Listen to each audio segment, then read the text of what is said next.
Thanks for watching. Please subscribe, like, and hit the bell for more stories. Where are you watching from? Let us know in the comments. My wife Janet and I, Michael, have been married a long time, about 28 years, and we lived together for 5 years before marriage. Both of us had been married and divorced before we met. I have a son from my first marriage, and Janet and I raised the boy, and we now have a grandson. We are now in our golden years. I am 62, and she just turned 58. Neither of us have movie star looks. Janet is very petite with pixie-like looks and has the cutest rear I have ever seen and the figure of a woman about 18 years younger. My wife is precious to me, and I think she is the most beautiful woman in the world. I love and cherish her, and am sure she feels the same way about me. It is evident in the way we care for and treat each other. We are best friends and confidants. So what is the problem, you might ask? My loving, caring, cherished wife is being intimate with another man. It might be just one man, the one I caught her with. Let me give you a little background on myself and what has caused the problems I am facing. I am 62, average height, and a little overweight. I have had a heart condition for about 9 years and am on several medications. One of the side effects of some of these medicines is an inability to maintain arousal for very long. We are very loving with each other, with a lot of kissing, hugging, and touching, but I am unable to perform a good old-fashioned, complete encounter in bed. There's the rub.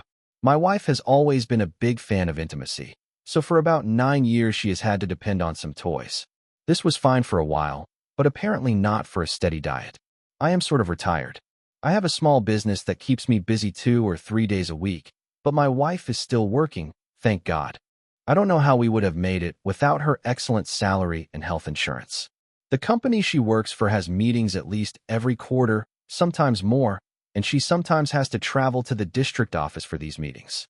She has usually gone for just 3 or 4 days, and will fly out on a Thursday morning and back on Saturday morning.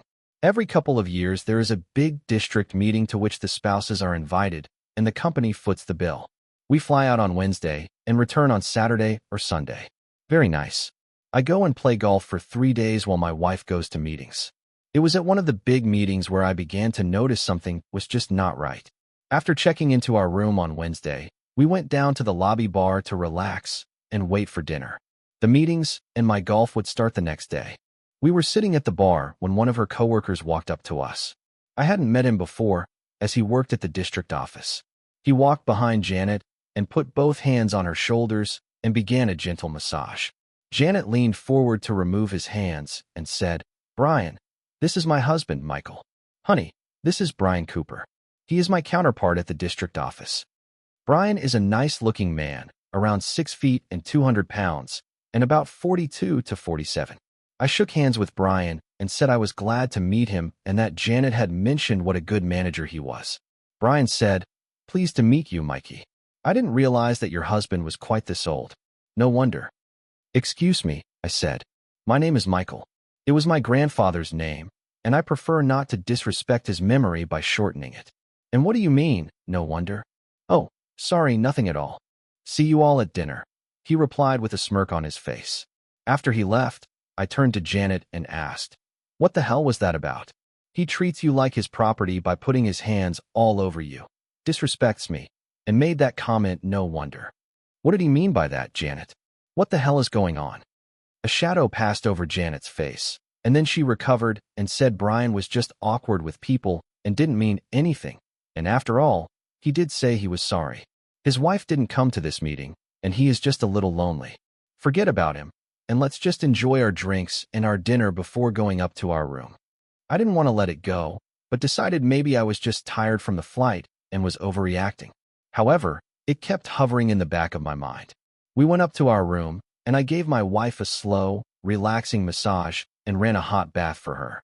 While I was starting her bath, the phone beside the bed rang. Janet picked it up, and I overheard the following. "What are you doing calling my room? And why were you so disrespectful to Michael downstairs?" Yes, I can't wait much longer either, but we have to be careful. I don't want to ruin my marriage, so you behave until tomorrow afternoon. Okay, Brian?" As she came into the bathroom, I asked who was on the phone. She said it was the front desk wanting to know if everything was okay in the room and did we need anything. Son of a. She lied straight to my face. Son of a. How long are your meetings tomorrow? If you can slip away in the afternoon, I will give up golf and spend the day with you looking around the city. Janet answered, the meetings will go until about 5, with drinks and dinner starting at 6. Go ahead and enjoy your golf game. Now, I may not be the sharpest tool in the shed, but I'm not totally stupid and had a feeling there were things going on that I needed to check out. I told Janet, my tea time is for 10 tomorrow. I'll eat lunch at the course, and I should be back to the hotel between 4 and 5. That will give me time to get ready for dinner. The next morning, Janet got dressed in a nice business pantsuit, and as she left for her meetings, she kissed me and told me to enjoy my game. Well, I didn't go to play golf that day. I just left the hotel around 10 and drove around until about 1. I returned to the hotel, and as I walked into the lobby, I saw a group of my wife's coworkers at the bar. The bar is an oval with service from all sides, and I sat in a sort of undercover spot and listened to the talk. I heard their plans for the afternoon. I also heard them talking about some of the workers having a party in the private room at the hotel's lounge. One guy said they should be more careful, as some of them had their spouses along on this trip. One of the other men said Brian had better cool it. Her husband is here.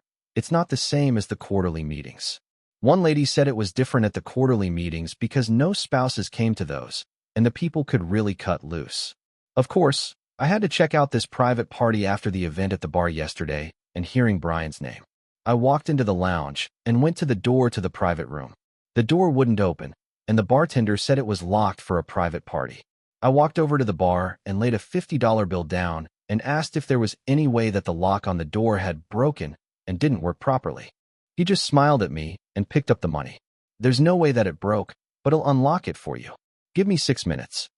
I got a beer and sat at a table for about 11 minutes or so.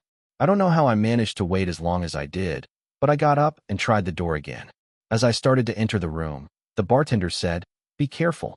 I heard the guy say he used to box in the Golden Gloves. I told him I wasn't going to cause any trouble. I just wanted to check out some things. I slowly opened the door and peeked around the corner. There were 3 couples in the room in various stages of undress. The couple I was looking for was behind a table in the dimly lit corner. Brian was sitting in a big chair, and Janet was on his lap facing him. He had his hands all over her body. My Janet, my wife, my best friend, the love of my life, and my soulmate, was fooling around with another man. I wondered if I was having a heart attack, as there was a pounding in my chest, and I felt like I would throw up. I slowly began to feel better, but felt the tremendous white anger begin to surface. I always carry a digital camera on these trips to take pictures of the golf courses I play and had it with me. Adjusting the setting for low light, I took several pictures of Janet and that a-hole Brian. Then I slipped out of the room before they saw me.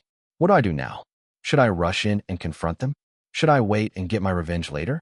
My friend the bartender looked up and said, "Sorry, dude. I assumed that one of the ladies is your wife or girlfriend." I asked him when they came in, and he answered about 12:30 and said they had asked for the private room. "They have done this before," he said. "You look like you could use a drink." I ordered a double bourbon. He set it on the bar and said, "On the house." I laid another 50 on the bar and asked, "Would you call my room when they leave?" He slid the 50 back to me and said he would be glad to. Went through the same thing myself about 2 years ago. I went back to my room to wait and got the call about 4 that they were leaving. Time enough for her to clean up the evidence of her little afternoon fun, I thought. Janet didn't see me as she rushed into our room. I was at the seating area of the room, which you can't see from the sleeping area. She began to change back into the pantsuit that was laying on the bed. I said, "Hi, honey. How was your meeting?" Janet jumped about a foot into the air. "Oh, you're back already," Janet said. She looked a little flushed and very nervous and tried to hide that she was changing back into the pantsuit. "Yeah, I tweaked my back a little bit and decided to call it a day, but I should be okay by tomorrow," I offered. "I see you changed your outfit. I thought you looked very nice this morning when you left." "Oh, I spilled something on the pants and changed between sessions. Have you already showered for dinner?" she asked. "Yeah, they'll go down to the bar and wait for you. See you in a bit." I got up and gave her a kiss and started toward the door. I opened the door and remembered I had left my card key on the desk. I closed the door and started back into the room when I heard her on the phone. She was telling someone that I had come back early and they would not be having another drink together like they had planned, but they could have a few dances after dinner. Opening and closing the door very quietly, I went down to the bar and ordered a double bourbon and sat at a table. Janet came down to join me, and we went into dinner. A few minutes later, my pal Brian walked by us to the bar and got a drink. "Hey, Brian, why don't you join us?" I suggested. He looked a little uneasy but agreed and sat down at our table. "Brian and Janet, let me show you the pictures I took today on my travels." I placed the camera in front of them and started to scroll through the pictures I had taken in the private room earlier. Brian became increasingly disturbed and nervous and got up to leave after the first 2 or 3 pictures. Janet had her head down with her face covered and was crying and moaning. "No. Oh God, please no." Brian then seemed to grow a pair of nerves and said, "So what? She was there willingly, and I don't think you can do anything about it, old man. Unless you want these pictures to make it to your wife and your boss, you better sit back down." "You sit back down, you son of a," I ordered him. "Now this is what is going to happen, you coward, and you, my cheating excuse for a wife. You are going to tell me all about you too. How long, how many times, where, and anything else I want to know. I may be older than you, but I can still take you down. Now start talking." Okay. We meet at the quarterly meetings and have some fun, and once in a while at the big meetings like this one," Brian offered. "We have been meeting for about 2 years. At first it was just a few drinks and some light fooling around, but the last few meetings we have been intimate." Janet sat there sobbing and moaning and didn't look up. She never said a thing, just cried. Janet said she is not being satisfied at home and wants to feel loved again, at least physically, Brian continued. "She's not in love with me or anything and just wants to have some fun and a good time. That is according to her. Come on, Janet, tell him." "You are scum," I told him. "A married man messing around with a married woman without regard to who it may hurt. I hope you had a good time, because it's going to cost you big time," I said. "It is over and done, understand?" Brian nodded so hard, he looked like one of those bobblehead dolls. I said, "Do you understand?" He said he understood and stood to leave the table. I rose as Brian stood up and kicked him right in the groin. He went down like a fallen tree. That's just a sample of what will happen if you ever see or talk to Janet again outside of a business situation. I will end your life as you know it. Now crawl out of here, you piece of—" One of the women at our table said. "You kicked that man in the crotch." "Yes, lady, just as hard as I could, and I may do it again in the near future." I took Janet's arm and pulled her out into the hallway with me.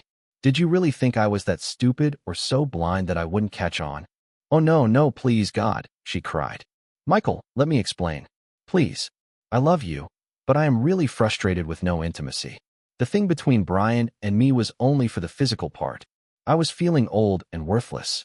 I know you can't be intimate with me the way you used to, but I felt I wasn't attractive anymore, and it messed up my head.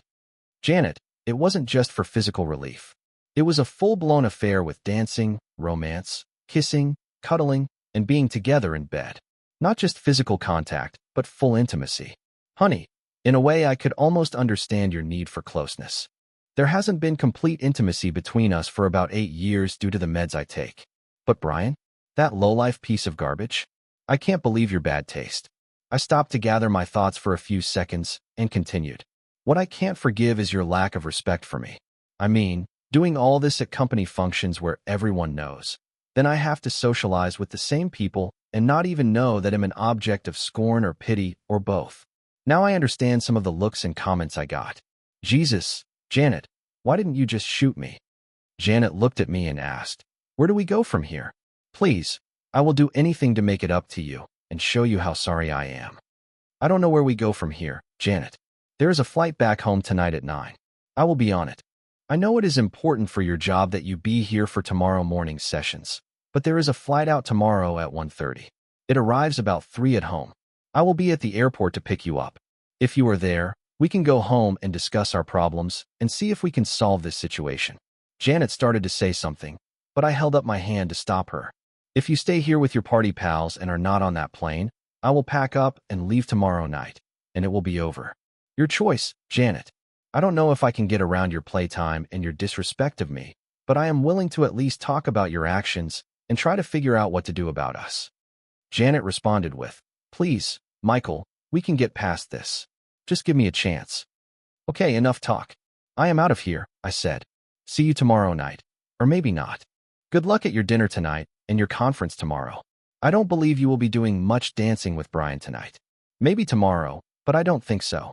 Janet ran over to me, saying how sorry she was and begging me not to leave, trying to hug me, but I stepped back and held up my hand. Right this minute, I don't want to touch you.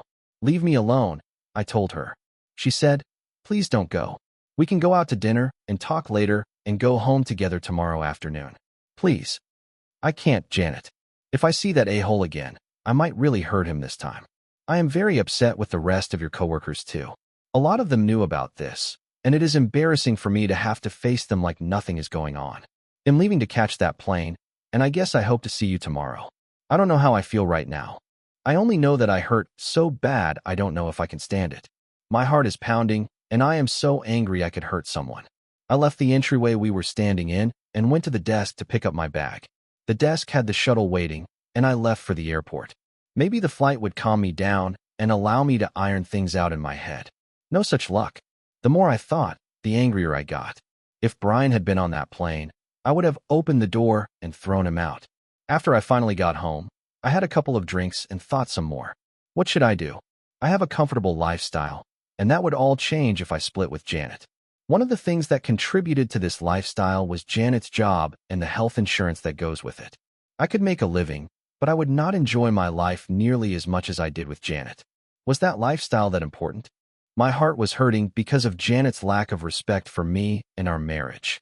Could I get past the cheating and stay? I was at the airport the next afternoon. Passenger after passenger got off the plane and walked past my viewing spot. The last one off was Janet. My heart felt lighter when I saw her, and then I remembered. At least she was worried about our marriage. She walked up to me and said, let's go home and talk. We really need to talk. When we got home, Janet took a shower and then joined me in the family room. So what do you want to say, Janet? She looked down at the floor and then looked up at me. I'm sorry I hurt you. I didn't want that to happen. In spite of what you think, it was only for the physical side. Yes, we danced and partied, but there was no love involved for Brian or me. It was just a good time and a release for me from the intimate frustrations of the last several years. Before you began taking all those pills, our life together in bed was great. It was loving, exciting, and you would always find little ways to make it better and better. Janet broke down a little and stopped talking for a minute or so. She gathered herself and continued. Then all at once it was gone. I handled it for 7 years, but I finally reached a breaking point about 3 months ago.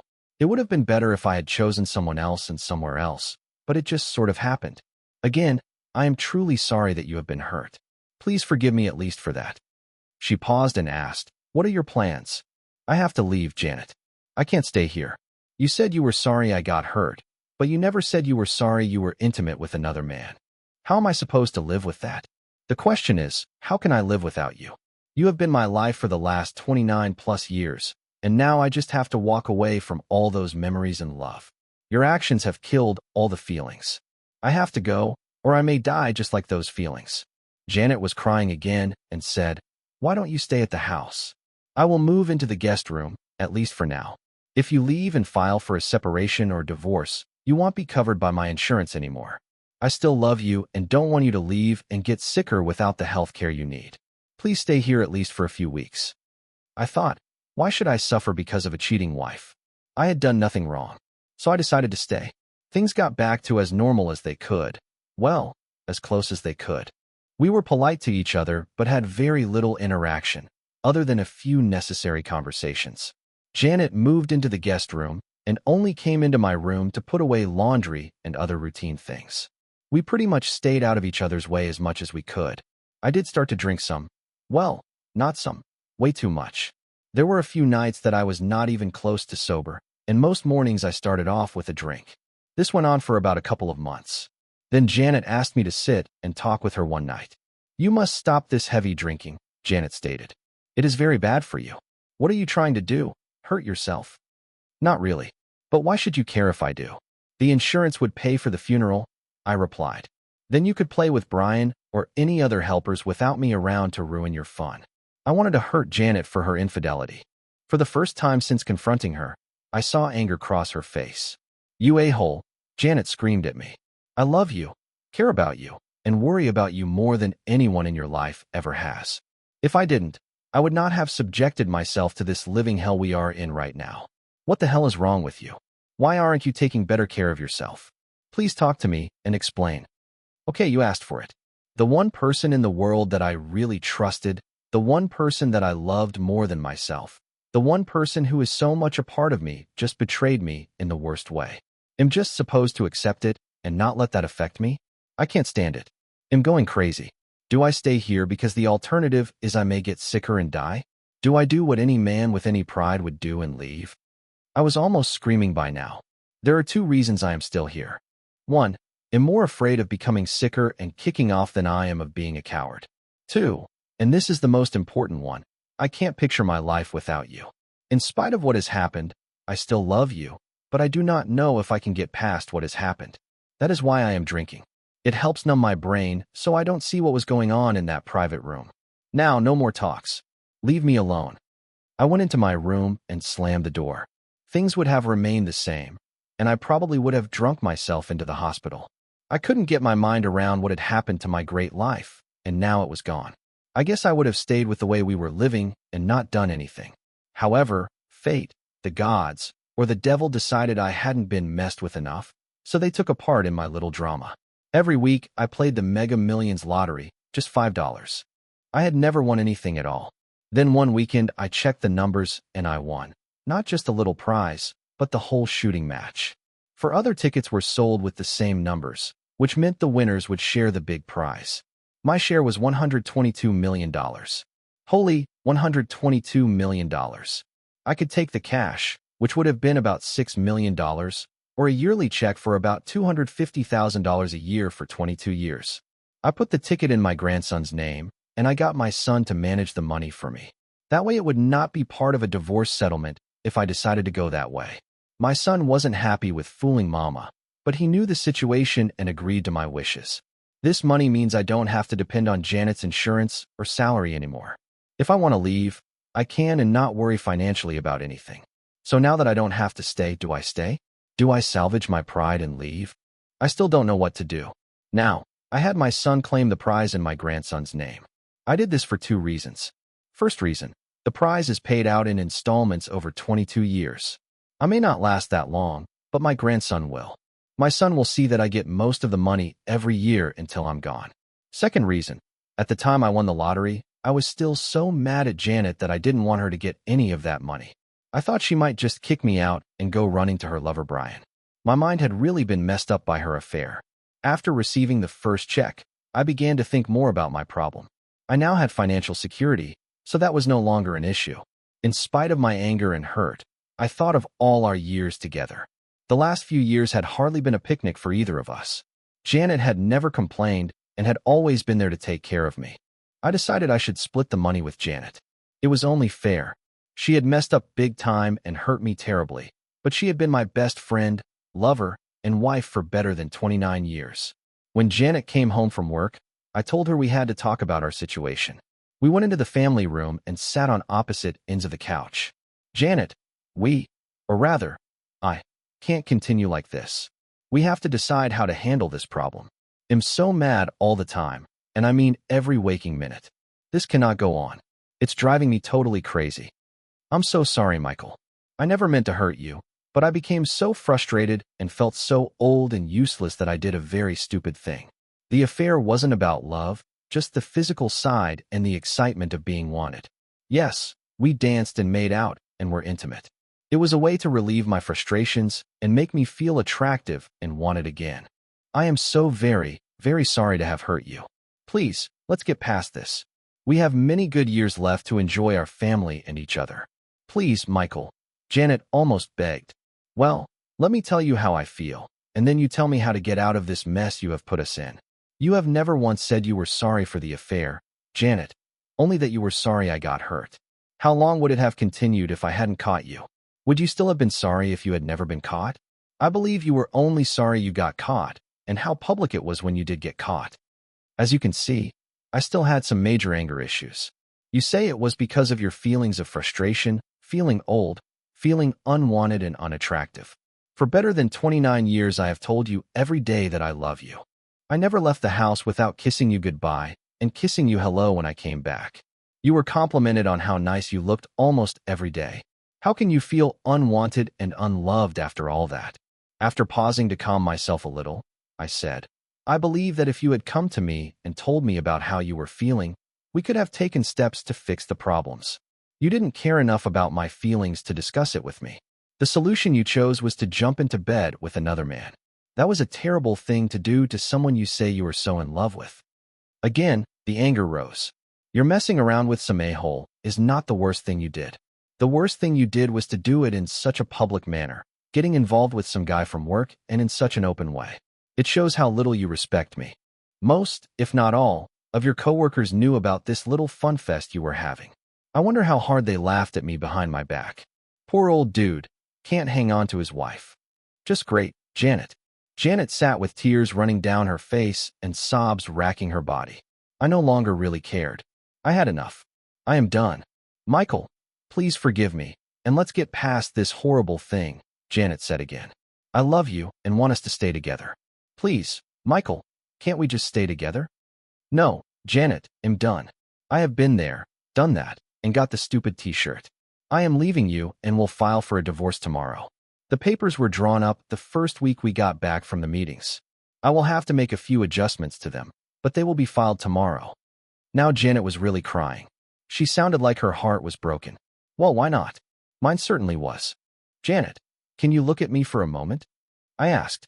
As she looked up, I told her, we have been married for 30 years. The first 29 would be graded from good to wonderful. The last couple of years have been awful. In spite of the last couple of years, and because of the good years, I am going to do something honorable and so unlike me. You know what a son of a I can be when I'm crossed. I informed Janet that I had won the lottery big time and was going to split my winnings with her. I had the ticket put in our grandson's name. That way someone in the family will get every penny I won. His father will take $50,000 out of the yearly checks for his managing of the account. The remainder of the checks will be split evenly between Janet and me. Janet said, I would rather have you stay, Michael. I had to stop for a minute when she said that. If I really wanted to be vindictive, I would sue your employer and good old Brian. I'm sure there is some kind of unethical behavior here. You, Brian, and your company are all guilty as sin. I have decided not to sue. It would mean you would lose your job at least.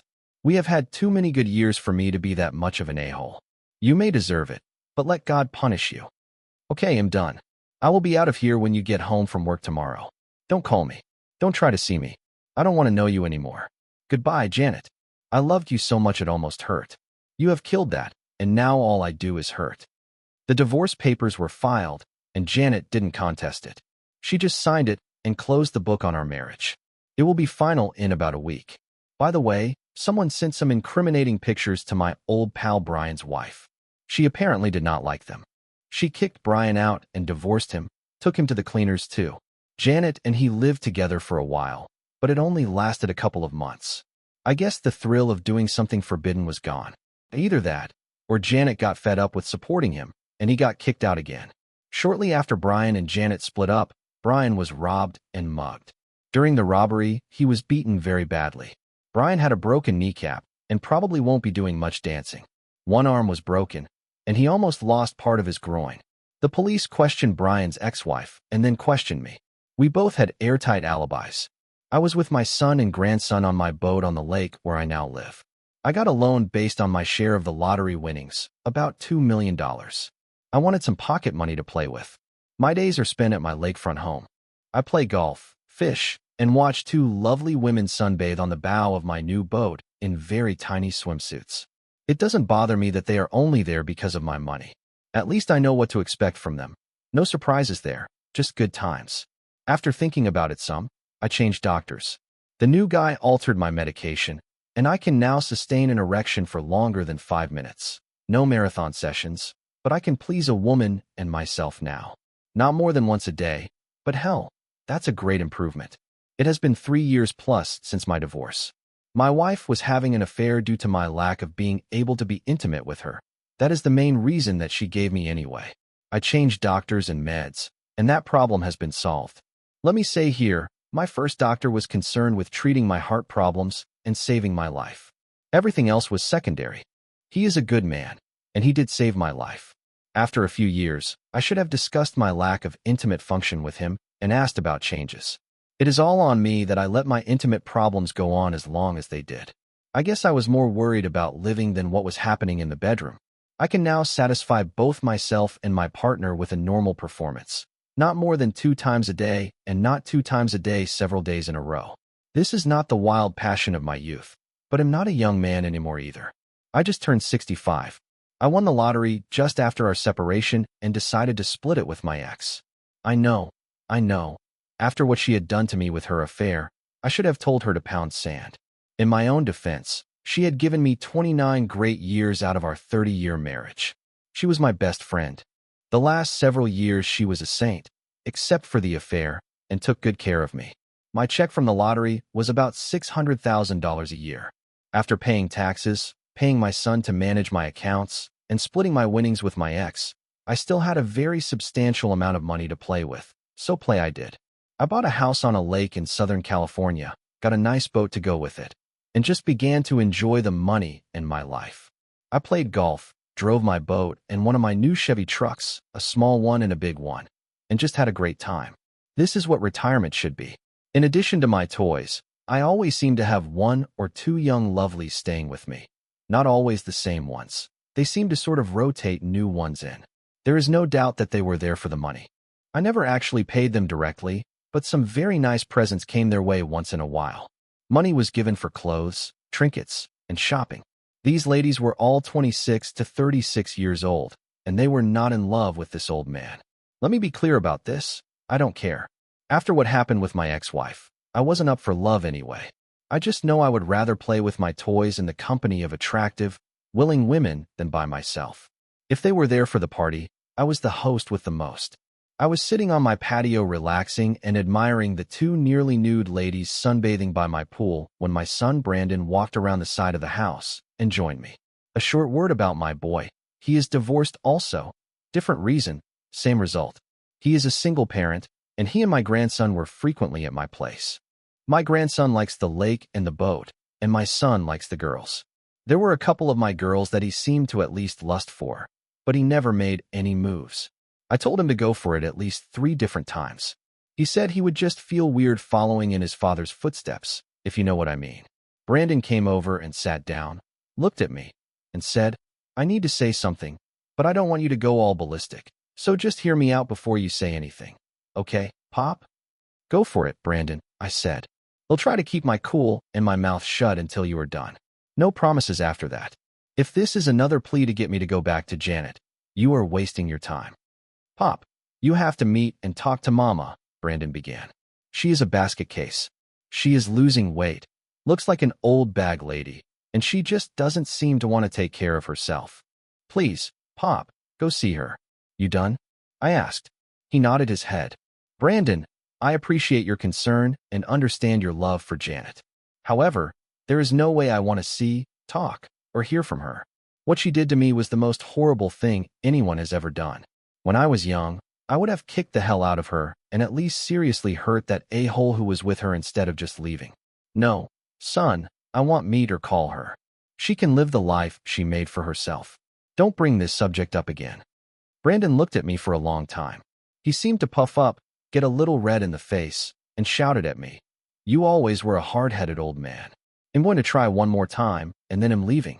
Mama has been punished enough, not only by you, but by her company. It has to stop, Dad. If you can't put aside your hurt pride and help her, then forget it. I won't be back, and it will be a cold day in hell before you see your grandson again." When he finished, I jumped to my feet and stood glaring down at him. Brandon stood up to face me, and I was looking up at him. Brandon is 64, I am 58. You are becoming a little cocky talking to me like that, youngster. I'm just as hard-headed as you, Pop. You were a good teacher. One of the things you taught me was that if I thought I was right, then forget the world and go for it. That's what I'm doing. It's the only threat that might work with you. Okay, you win. They'll call Janet tomorrow morning. Now can we drink a couple of beers and watch my ladies play volleyball? He seemed to come back to normal, not so dangerous. I would love to stay, but I have to pick up your grandson from after-school care. Not sure my heart could stand watching that redhead jump around anyway. How do you do it at your age? How do you keep up with them? My heart is pure. Therefore I have the strength of 10 men, I said, laughing. No, really. Pop, how do you keep going like this with your heart problem? Son, the new medicine has given me a new life. It's almost like I don't have the problem anymore. I know, it's still there, but I don't obsess about it anymore. My life is so much more fun, what with the money and the ladies, that I really don't give a damn how long it keeps on. I just wanted to keep on. Every morning I get up and decide it's going to be a good day, because I woke up and am above ground. Okay, I guess that's all anyone could want. Got to go. Call Mama, please. Brandon waved as he walked back to his truck. A little aside here. When Brandon graduated from high school, Janet and I told him we would buy him any car that he wanted. We put it on hold until he got out of the Navy. He then chose a pickup. The men of my family seem to have a thing about pickup trucks. It was too late that day to call Janet, so I decided to do it tomorrow morning. I was just putting it off because I didn't want to call her at all. My two lovelies called me to come join them swimming. You can't keep your public waiting, so I ran and jumped into the pool. They'll let your imagination supply what happened the rest of the evening. It's mid-morning, and I can't put the call off any longer. Brandon has already called this morning to remind me. I grabbed the phone and called Janet's number, hoping for a message that she had left town or something. Hello. Janet answered. She sounded like an old lady. I know she is 61, but she sounded like 101. Her voice was lifeless, like it almost took too much effort to talk. Hi, Janet, it's me, Michael. She seemed very surprised. I didn't expect you to call me after the last time we saw each other. I had been very rough on her at the attorney's office when we signed the divorce papers. Yes, Janet, it's me. What's this I hear about you not eating or taking care of yourself? Being diplomatic is not one of my strong suits. It just doesn't seem to matter anymore, she answered. The company fired me, and that took the wind out of my sails. You have been very generous, but I need something to keep me going besides money. My work made me feel useful and needed. Now I don't have you or my work, so why bother? You have your son, grandson, and your friends. You always wanted to travel. Now you can. You have the money and the time. Isn't that enough? I was beginning to worry about her. I had never heard her so down. Wait, what do you mean you were fired? They said I had violated company policy. Fraternizing with another employee is against the rules, so they gave me a large severance package and fired me. Janet started crying, sobbing really. Settle down, Janet. Quit bawling. I can't understand you. Did they fire Brian too? I don't know. They just mentioned him as the employee I was with and rushed me out of the building. I had 30 minutes to clean out my office and get out. After 20 years with them, they gave me 30 minutes to get out. 2 security people were watching me and walked me out. I was beginning to smell a rat here. Janet may not be my wife anymore, but I'll be damned if those a-holes were going to treat her this way. Okay, I know after her affair I shouldn't care what happens to her. She was my lover, my wife, and my best friend for 29 years, and even being the a-hole that I am, I couldn't just forget that. So sue me, I'm a softie. I felt that part of the problem that Janet and I had was the company's lax attitude about the things going on at their meetings. The jerks decided to get rid of Janet to cover their backs. Not on my watch. They were in for a world of hurt and didn't know it yet. It sure is nice not having to worry about a job or money. It would let me go all out against them. They couldn't hurt me, but I could sure hurt them. I would mess up their world totally. Janet, I need you to promise me that you will take care of yourself beginning right now. Your grandson needs his grandma. I'm going to look into you being fired and see exactly what is going on. Don't give up, okay? Will you promise me? Okay, Michael, I promise. I will eat some breakfast, take a shower, and change clothes. Will you call, or, better yet, come to see me, please? They'll drive down in 3 or 4 days, Janet. I have to do some legwork and see what I can find out. Take better care of yourself, and I will call you again tomorrow. After we hung up, it was all I could do to keep from going postal on those a-holes at the company. First things first, let's see if good old Brian still works for them. I looked up the number of the company's office and called and asked for Brian Cooper. I was connected to his secretary, so the a-hole wasn't fired. Only Janet was let go. Brian Cooper speaking, he answered his phone. Hi, Brian. This is Michael. You know, Janet's husband. Remember me? What? Who? How? He stuttered. What do you want? Nothing much, Brian. Just wondered how your knee was doing, if you're doing much dancing these days. Oh, and by the way, why are you still working there and Janet got fired for fraternization? That wasn't my decision, Michael. I had nothing to do with that. It came from higher up. I didn't want it to happen and tried to stop her from being fired, but they wouldn't listen to me. Brian, there is only so much nonsense that a person can spout, and you just exceeded your lifetime quota with that statement. You are full of it. I called to give you and that excuse for a company a warning. You a-holes are going to pay big time for what you did to Janet. I mean big time. She may own the company before I'm done. Screw you, Brian, and screw the rest of those a-holes. Your butt is mine. I slammed the phone down. I was so mad, no, pissed off, that I could feel my heart racing. Calm down, a-hole, before you have a heart attack, I told myself. Some deep breathing exercises calm me down. Now, time to plan and take them down. My next call was to my attorney, Kevin. During the divorce, he and I became good friends. I called his direct number and filled him in on what had happened to Janet. Do we have a case, or has my mouth been writing checks I can't cash? Hell, yeah, you, or rather Janet, has a great case, Kevin answered. Why are you in the middle of this? I mean, last time you saw Janet you didn't care if she lived or died. At least that was the way it sounded. I know, but I was really hurting then. My pride was bruised and all that. After all this time, maybe I have grown up a little and decided I have been an a-hole long enough. I will get our expert in sexual harassment on this right now, but I will stay close and help out. How much do you want from them, Michael? He sounded like I had just handed him the keys to the vault at Fort Knox. Believe it or not, Kevin, it's not about the money. That pack of hyenas just picked the wrong person to mess with. It pisses me off that these a-holes dumped everything on Janet. If they do it to her, they will or have done it to others. They won't anymore if I can stop it. I will. You guys figure out how best to hurt them, and let's kick some butt. I'm on it, buddy. Talk to you soon. As Kevin was hanging up, I heard him shouting at his assistant to put on his roller skates, that they had a great case to work on. My phone started to ring the minute I hung it up. Hello. Yes, this is he. No, I won't talk to that. It was Brian's secretary calling for him. Tell him Janet's attorney will contact them shortly. Also tell him to eat and die. I hung up before she or Brian could say anything else. 1 week later, I am sitting with Janet in her apartment. She looked thin and washed out, but she had done her hair and makeup. She seemed very happy that I had come to see her instead of just calling. Her voice seemed full of life again, not the monotone I had heard a few days ago. Janet was not at her best, but I was still excited to see her. I guess I'm just a softie after all. I missed my friend. I missed us. Not so much the romantic side of our life, but the friendship and enjoyment of doing and exploring things together. I explained to Janet what Kevin and I were trying to do. I told her, you probably won't get your job back. That was expected. However, he did get you a very nice settlement and a written promise to review the company's policies concerning the problem of harassment in their firm. I took a check out of my pocket and gave it to her.